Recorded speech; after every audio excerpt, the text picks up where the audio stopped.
ក្រុងនាមជាអ្នករៀបចំវគ្គចាប់យុទ្ធធម៌មួយរូបទស្សនវិជ្ជាទាំងមូលបងអូនមើលឃើញពីសក្តានុពលឬក៏លទ្ធភាពបែបណាមើលឃើញថាបងអាជីវករក៏ដូចជាបងកសិករគាត់ជំមានការចូលរួមច្រើនហើយសង្កេតឃើញថាពួកគាត់មានចំណាប់អារម្មណ៍ដើម្បីទៅជា digital ហើយយកចិត្តទុកដាក់ក្នុងការស្ដាប់នៅលោកគ្រូដែលគាត់ធ្វើការបង្ហាញខ្ញុំក៏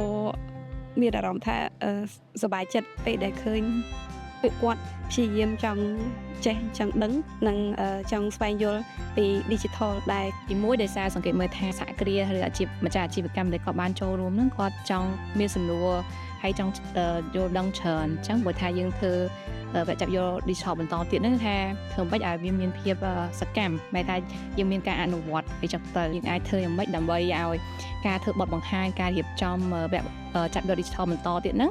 ឲ្យថាវាយូរជាងនឹងបន្តិចយើងអាចរៀនសូត្របន្ថែមថាកន្លែងណាទៅលើប្រធានបទមួយណាដែលថាគាត់ចាអារម្មណ៍គាត់ចង់នៅបន្តរៀនទៀតហើយយើងមើលថាចន្លោះឬក៏ថាកំហុសតិចតួចណាមួយដែលយើងអាចធ្វើឲ្យវាហៅតែភាសាឡើងមុនអញ្ចឹងណាយើងអាចរៀនសូត្របាន